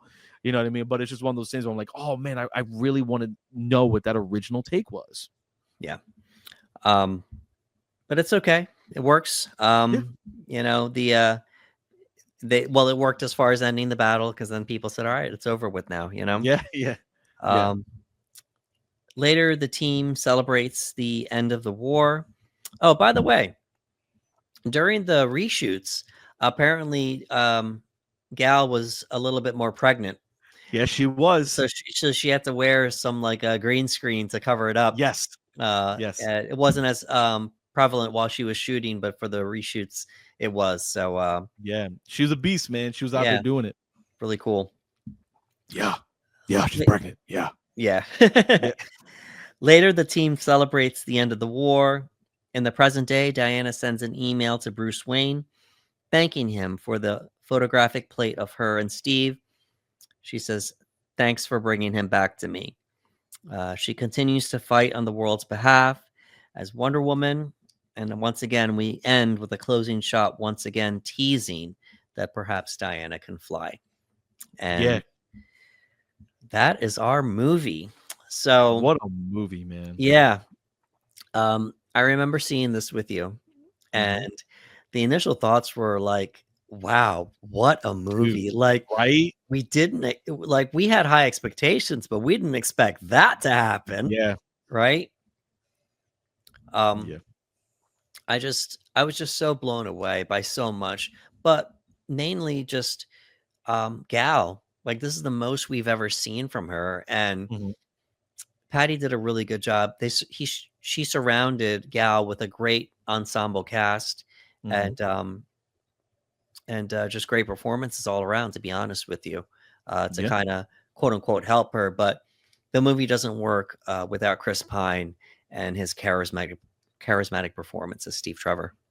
Yeah, I remember walking out of it, like you said, going just like, wow, like you're kind of just taken back. Like we're sitting there, we're watching the credits and we're listening to the music, just being like, that was incredible. Like that was, I can't think of a better way to introduce Wonder Woman as a character theatrically in live action film. Like that was it. Like everything about it just worked. And again, it was one of those movies where I felt motivated. You know what I mean? Like this wasn't a movie that just spoke to a certain audience. It spoke to everybody, you know, and everyone within the movie worked so well together. And I was so eager to see the story continue because it was just so well done. I was like, can we go back to Themyscira? Can we get more Diana? We lost Steve. How do we incorporate that in the sequel? Like what's going on? But it made me feel really good knowing that, you know, we got to see it when we did. Again, for people that are watching superhero movies now, we've had a few of these now. We've had a few female-led superhero movies, but that was the first Wonder Woman live-action movie, and we got to be a part of something special, and that was really, really, really cool. And Patty did a great job with Gal because Patty obviously focused on Gal's strengths. She had a lot of humor. She had a great chemistry with Chris Pine that added to it. Her facial expressions were great. Her action scenes were great. Like Gal can throw down. Like Gal does action scenes very well. You know what I mean? And up to that point, we hadn't really seen anything outside of her in the Fast and Furious franchise as well. So this was like you said, this was almost like, you know, new territory for her. Like Gal went from being someone who was a side character who is now the lead in a Wonder Woman movie. Like that's not easy to do.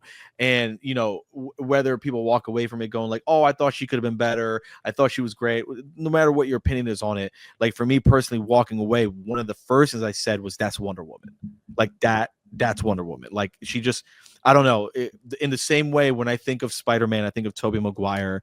You know how some people, you know, you think of Wolverine, you think of Hugh Jackman. Like when I think of Wonder Woman, I'm going to think of Gal. And one of the main reasons, as much as I love Batman v Superman, the Ultimate Edition, is because of this movie. Like this is the movie where I was like, all right, that's Wonder Woman. And I thought all around, everyone just did a great job. Well, people certainly showed up at the box office for this movie. It ended up being one of the best-selling movies of 2017. The budget was only 149 million, and they ended up making 824 million.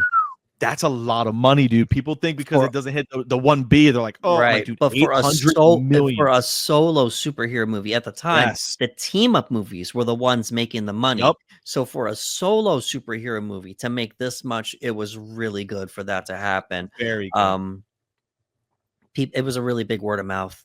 I think people were just like, guys, you need to go see this. You need to go see this. And this thing had legs on it. Yep. Yeah, it was great. It was awesome. I don't know if you remember this, but there was a push for the Oscars because of the success of Wonder Woman. There was a lot of stuff that happened because people were just blown away that a solo superhero movie was making this much, on top of the fact that it was a solo woman-led superhero movie. It was Wonder Woman. It's like, oh my gosh, all right. Like, so people wanted the Academy to recognize it. You know, they put it out there.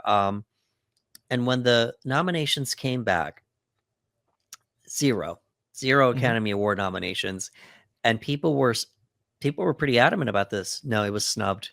It should have gotten nominated for at least a few, maybe best effects, you know, best maybe cinematography. Shoot, I would give Patty Jenkins a best director nomination. Why not? Like when you think about superhero movies that have come after that have been nominated for best picture or best adapted screenplay or best director, things of that nature, like like I could see this getting some awards.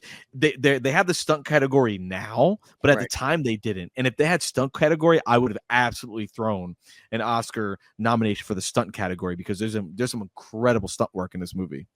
Yeah, and they asked Gal about this at the time. She said, well, you can't have everything, can you? You know, so really, really nice response there. But, and then years later, we have a movie like Barbie that makes, you know, 1.3, 1.4 billion, cleans up at, you know, not cleans up, it just gets all these Oscar nominations later on. So we live in a world where Wonder Woman got 0 Oscar nominations, but Barbie got multiple Oscar nominations. Oh, yeah. Yeah. that just goes to show you how much things have changed over the years. Mhm. Not only for the Oscars recognizing genre films, but for women-led movies in general. You know. Yeah. Alrighty, well, we're going to take a moment to just look at some trivia here. Director Patty Jenkins was originally in talks with Warner Brothers to direct this film way back in 2005. But due to her unexpected pregnancy, she had to step down. Jenkins claimed that this film is the film she had been wanting to do her whole life, and that she was fortunate to come back to it, even though she had only directed one low-budget drama film in her career 14 years before and had no experience handling big-budget action movies. So after Monster, she never directed another big-budget movie again. That was a low-budget movie.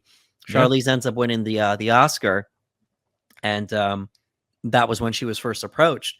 But so 2005, obviously way before the DC EU existed, but came back around. She finally got to direct it. I said this earlier. The discussion in the boat about the pleasures of the flesh was improvised. So See? how much of it was improvised, we'll never know. Yeah. Here we go. The Boss. Cameo. Zack Snyder. He is a producer on this movie. He also has story credits. Yeah, dude. He has a cameo as one of the combat soldiers. Yeah, that's really cool. I like Yeah. that they did that.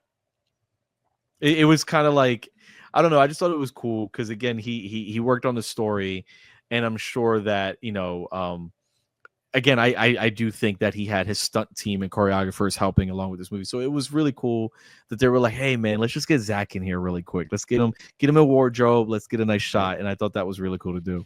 And we mentioned this before, on other podcasts here, that there's a rumor that Zack shadow directed this movie, but I don't think so. No, it has that feel of the early DCEU. And that's okay. That doesn't mean that Zack directed. Do I think certain people that worked on Zack's films, like you said, that's probably what happened? Yeah, I think that for the most part, because Zack always comes off like a director who understands like that this is their movie. No one understands that probably more than Zack Snyder. Like, your movie is your movie, and other people, getting their hands in the pot can kind of mess things up. So I think Patty just did such a good job of blending her movie so that it fits really well with what the DCEU was doing at the time. And I do think that the execution of things like slow motion, like people were arguing that, oh, you see the slow motion? Yeah, Zack shadow direct. I'm like, other directors use slow motion. You know what I mean? It's not just a Zack Snyder thing. But I do think, again, she wanted to showcase the choreography, the fight sequences, the atmosphere, and she used really good all the opportunities that she could with slow motion. And I think that, I think Zack was just there, man. I just think he was a producer and just there for her. And I will say this, are his fingerprints on it? Yes. He probably had a heavier hand in the producer part. Mm-hmm. Like, hey, these are my notes. Take them for what they will, like in the same way that perhaps Nolan had a larger part to do with Man of Steel as a producer. Man of Steel. Yeah. So it was like, no, Zack, you're going to direct, but let's see, like the producer is going to have a hand in it. And that's exactly probably what happened, So the filmmakers cite the superhero films as below and other films as influences. We have Superman 1978. We have Batman Begins 2005. The Indiana Jones retro adventure films. The wartime film Casablanca 1942. Here we go. And the Disney adventure film The Little Mermaid. Yeah, 1989. So the filmmakers had a lot of different influences there, and you can see that. Here we go. The No Man's Land sequence initially caused confusion for some people on the film's creative team. They thought it was meant to be an action sequence and didn't understand how it could work without Diana fighting a villain.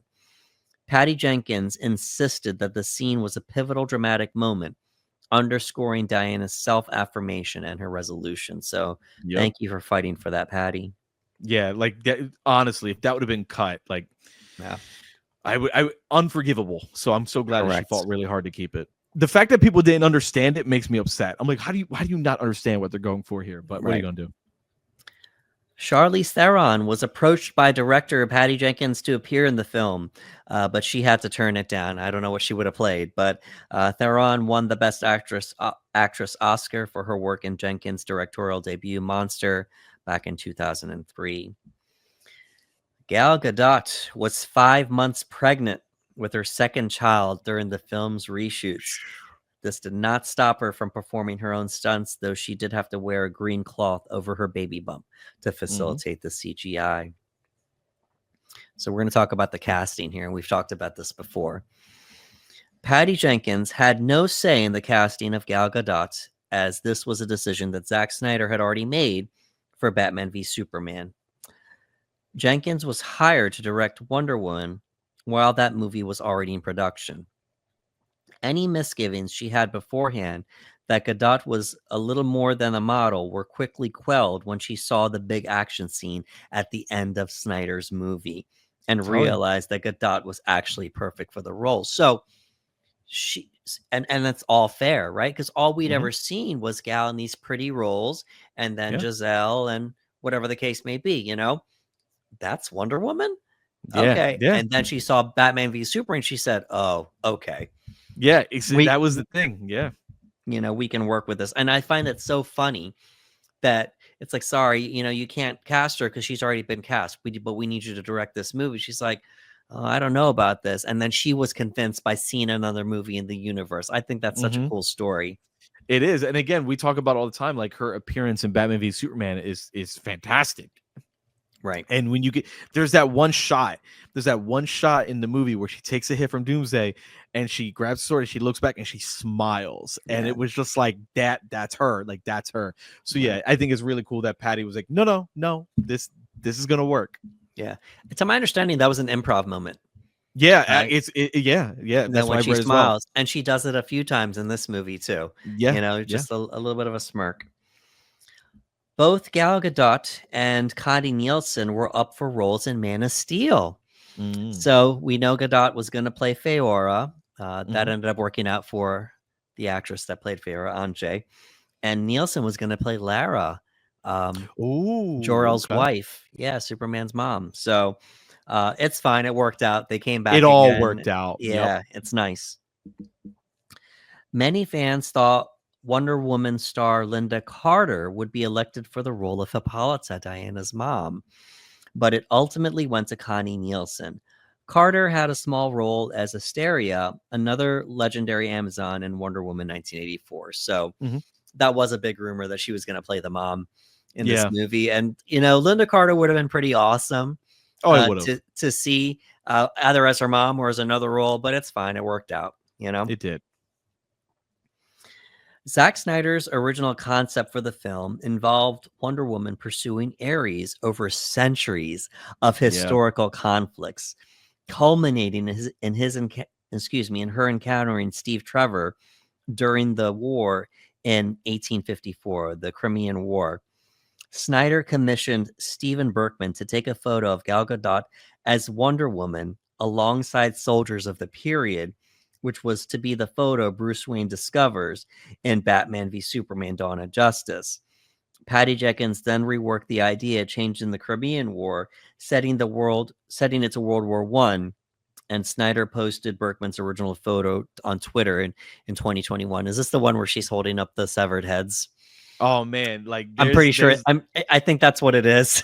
And like we have, because like there was a couple photos. So we have the photo that's from here that they redid, obviously the one that we see in Batman v Superman, and then you had the other one where like she's holding a weapon and like you see the heads of the people that she has taken, and it's like, what a visual. And again, like that can get a knee-jerk reaction from people. Yeah. And I was like, guys, like Diana's a warrior, dude. Like right. the people that she took out were very evil people. You know what I mean? Like it is what it is. But yeah, that photo was pretty crazy. And Zach has it in his office, if I'm not mistaken. I feel like on a Q&A we've seen the photo in the back. This is the black and white photo that would later become the group photo with her team here. But that's all right. Zach got his moment in Justice League. Where Diana, she took the head of Steppenwolf there. So yes. Alrighty, let's take some time to show some love to the cast here before we start closing out. We have Gal Gadot as Diana Prince / Wonder Woman. We have Chris Pine as Steve Trevor. Robin Wright as Antiope. We have Danny Houston as Eric Ludendorff. David Thewlis as Sir Patrick Morgan / Ares. Connie Nielsen as Hippolyta. Elena Anaya as Dr. Isabel Maru, Dr. Poison. We have Lucy Davis as Etta Candy, and so on and so forth. I'm not going to name everybody here, but great cast. And you can't help but think, we talked about this in our Gladiator breakdown. You can't help but think that she did such a great job as that character in Gladiator, that she brought some of that character back with her for Wonder Woman, to the point that I saw Hippolyta more in Gladiator 2 than that character. You know, I don't know. Maybe I'm just being crazy over here. It's Connie, man. It's Connie. Connie's fantastic, bro. Yeah. And you can't help it. Like, she's so great. Again, the whole cast is great. You know, I love Connie. I was very happy to see her in the movie. And look, we Gal is great. Chris Pine, man. Chris Pine is so charming and so charismatic. He's funny. He does the dramatic scenes well. He shines bright in this one, again, to the point where I was legitimately upset when this movie ended, knowing that his character was killed off, because I was like, wait a minute, no, I want him to return. Like, how do we do this? You know, and ultimately he would return in Wonder Woman 84. But at the time when we saw this movie, I was very curious to see how they were going to take it. But Chris Pine, I should say, was excellent, man. Just excellent. He was great. And clearly any solo Wonder Woman movie would probably have to be flashbacks of all the things she'd gone through prior to Batman v Superman. I believe there was a bit of a retcon with the one line that she disappeared. And, yes, and they go hard in Wonder Woman 84 to retcon that. They're like, no, we're taking that back. Yeah, that she disappeared for all those years. And could they have done sides, adjacent stories where she's just dealing with stuff? Absolutely. But that's another question that we that we may or may not have touched on. In these universes, you have these solo movies, and these characters don't call upon their friends to help them. They're just dealing with it alone. So in my, I'm thinking, like, how are you going to have a Wonder Woman movie solo, and she's not calling on all these other members of the Justice League to help her out, right? It's a suspension of disbelief, obviously, but clearly they had a plan. They were going to do all these Wonder Woman movies, or there was going to be a trilogy, and they would all be prequels to her first appearance in Batman v Superman. And the only other one that we knew that was confirmed for Zach's original plan was obviously the Ben Affleck's The Batman, which would have been a direct sequel to BVS, and right before actually no, it would have been a sequel to Justice League. Zack Snyder Justice League, because at the end of that movie, that's where we meet Deathstroke. So we would have seen it, and probably some flashbacks in that movie, but primarily a sequel. So, but they made the right choice with Wonder Woman that it needed to be prequels. Oh yeah, the prequels work because she's completely on her own. We don't have to worry about where the other heroes are. Like, nope, we got prequels. We could tell amazing stories that way. Right. I mean, it kind of takes away, the only thing with prequels, it kind of takes away that the lead is going to get defeated. Usually. Stakes. Yeah. But it's fine. It's still a good time, right? It's still a good time. Chris Pine, love Chris Pine in this role. I think he's awesome in this movie. Such a charismatic actor. You could see why he just keeps getting cast over and over again. Obviously, I got to mention, he's in the Star Trek reboots, just as a Kirk. Captain Kirk. Pretty awesome, but just great choice. He's awesome. Love Connie Nielsen in this role. She's, we had Lucilla in Gladiator, but then Hippolyta is just such an awesome character. And then she went back to playing Lucilla again in Gladiator too. But I loved her in this role. She comes back again, and Zack Snyder's Justice League kills it Yep. again. There was a time where they confirmed an Amazon's movie was supposed to happen, and it Yeah, was going to be I thought we were getting it. I was like, all yeah, we're gonna get it. Themyscira. I'm Yeah. assuming more prequel stuff. Who knows? But they could have probably done the battle, Yeah. with Ares and such. But I don't know. We never got it. But that's my only regret is that we didn't get more Themyscira. We just got it in Oh this man, movie and Zack Snyder's Justice League, and we never got it again. That's I my would have only loved regret. it. Yeah. So, and then of course, shout out to Gal Gadot. Yeah. There's a lot, man. There's a lot been said about this woman over the years as far as her acting goes, and Mhm. people need to understand this was something this woman chose to pursue. It wasn't like a Mhm. lifelong thing. Um, she was a model, a beauty queen, if I'm not mistaken. Mhm. So she chose to pursue acting, and what was it? She was ready to quit acting, and then Zach casted her Yeah. as Wonder Woman. Yeah. You know, Her, Jason Momoa are the two that were ready to call it. And I remember reading that. Yeah, she was. I'm pretty sure she was on her way out. Like she was like, "Yep, I'm done. This is it," and got the call from Zach, and that kind of changed everything. right, and BVS turns her into this star, Yeah. and then just on piggybacking from Batman v Superman, this happened directly a year later, and Oh yeah. at that point, it was just like, okay, good for you. And here's my thing, and I'm not going to criticize the woman's acting because there's a lot of people in Hollywood that keep getting cast over and over again, and they're not going to get Mhm. mistaken for Oscar-winning actors or actresses anytime soon. Yeah. So do you? Is it required to be an actor? It's nice. It's nice if you can act. It's nice if you have a delivery and such. But some people are better at certain things, and Yeah. that's okay. But as far as her work in the DCEU, this is one of the better ones, in my opinion. Yeah. I think she's Yeah. she's great here. She's Some people say Batman v Superman's probably her best. I wouldn't argue with you there. Some people like her in Zack Snyder's Zack Snyder's Justice League.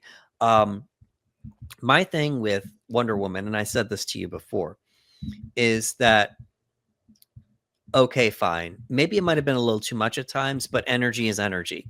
Yeah. And this is an acting conversation here. It's good to have a lot of energy because we can always pull you back a little bit Yep. if Yep. we need to. But a flat performance, it is hard to pull you up. Yep. Absolutely. So that's as far as that goes. Any love to the cast, Ricardo, before we give our closing thoughts? Again, we've said it. Like Connie was fantastic. I just like Connie in general. I think Connie Nielsen is fantastic. So to see her play this role, the mother of Diana, was great to see her in that. And again, I like that we got to explore her later on with some more things. But Chris Pine, again, such a delight, man. Such a delight. Like I get it. Like he's one of those guys where I'm like, no, I get it. And I think that the work that he has with Gal really cemented them. As a great duo, a great team up. And that was another reason why I was sad he was going. Wasn't just because I was losing Steve, the character, but I was losing the dynamic between Diana and Steve, which was such a great one. And I love what Patty was able to do with Gal. Like a good director can take someone and work on their strengths and focus on what works. And she was able to do that with Gal. So again, like you walk away going like, no, I had such a great time with this movie, and the cast killed it. I walked away going, Gal is Wonder Woman. Like I remember going like, that's her. That's Wonder Woman.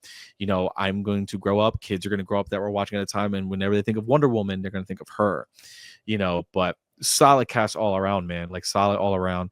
But Chris Pine was like my, Chris Pine was like my guy. He was like the ace in the hole in this one, just because of how charming and charismatic he was. And he's a great actor. Like, come on, like he's a great actor. And I think that he helped lift Gal in some of those scenes. And I think the fact that they were able to improv and on those scenes where they improv are relatively well, like they're really funny, they're really entertaining, just goes to show like how good their chemistry was as well. So solid cast.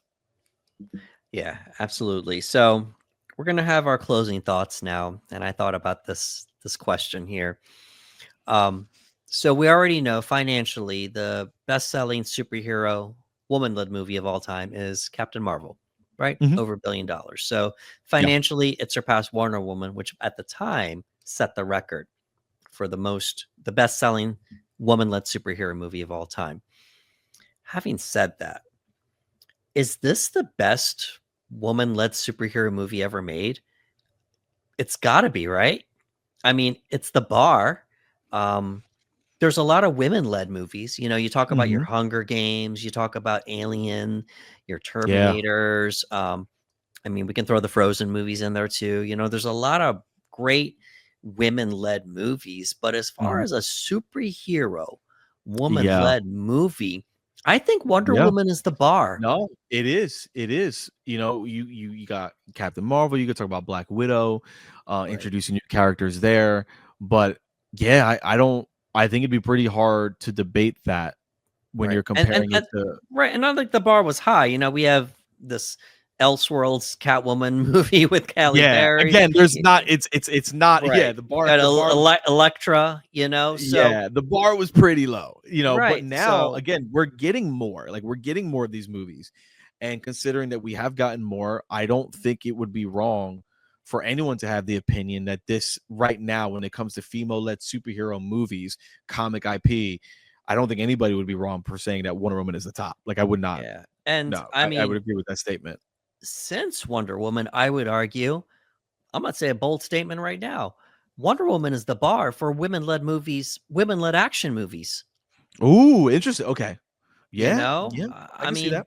it's up there, you know, because people talk about, um, let's put it out there, the Disney Star Wars sequels, they're Mhm. women led. You know, Yes. they're ensemble cast, but at the end of the day, people say that Ray is Yes. essentially the lead. Ray's the core. You know, and you know, there's no shade to them and no shade to that actress or whatever, but I just feel like what this movie did for Yes. women and just it just set the bar really high, really, really Yeah. high. And I don't want to take anything away from Linda Hamilton or Sigourney Weaver Oh, they're the or goats, bro. They're the yeah, goats. exactly. You know, or Jamie Lee Curtis, if we want to go down the final Yeah. girl route, you know, Yeah. like Yeah. women have been leading movies for Yes. decades, you know. So I don't want to take anything away from them. I don't take anything away from the women doing anything right now, you know, Mhm. but I just feel like as far as superhero women-led movies, Wonder Woman's the bar. It could stand toe to toe with a lot of the movies led by the men,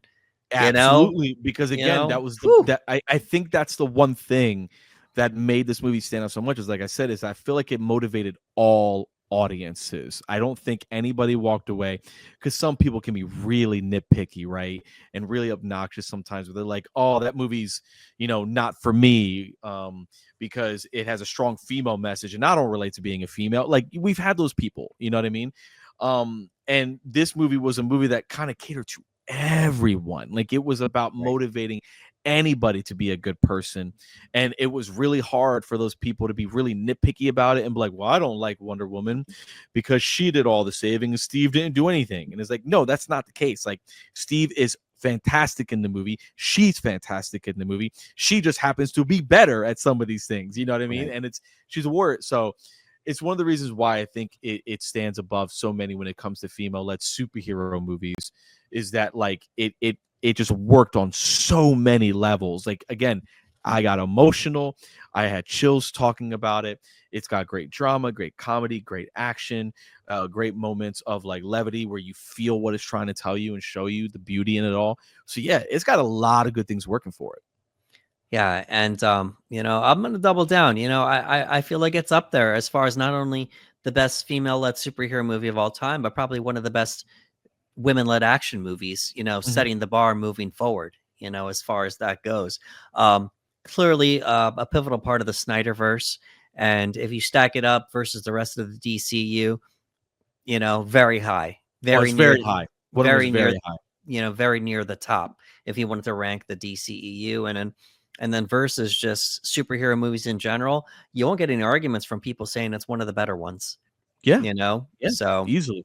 you Easily. know, Like I remember when people were comparing like because Wonder Woman did so great, and then Aquaman made over $1 billion, right. and it was like, oh, like what did you like more? Like Aquaman was a lot more fun, and it had more comedic elements, but I would put Wonder Woman above Aquaman. I'd be like, ooh, I Right. think Wonder Woman moved me more. You know what I mean? Absolutely. All righty. Well, folks, that was the Panel Bros official breakdown for Wonder Woman. If you could please give us a like, share, and subscribe on YouTube at the Panel Bros, we'd appreciate it. The more you do that for us, the more you will help our reach. And also, if you could leave us a comment below, let us know how you felt about our breakdown of Wonder Woman. Give us your feelings on Gal as Wonder Woman, Chris Pine as Steve Trevor, and as far as Wonder Woman within the Snyderverse, let us know your thoughts there. Wanted to let you folks know we don't talk about episode numbers too often, but this is episode 90. So wow, bro. yeah, we've been doing this for a few years now, and we are getting close to episode 100. So we thank you for just tuning in, listening to us, watching us here. We're going to try to make these next episodes leading up to 100 special for you. So stick with us. Yes. We got some special stuff planned for you, and we have a very special 100th episode that we cannot wait to get out to you, that we have an idea for, that I think that you folks will enjoy. But in the meantime, stick around. There's more to come. For Ricardo Segura, this is Anderson Marchak saying thank you for coming to the panel.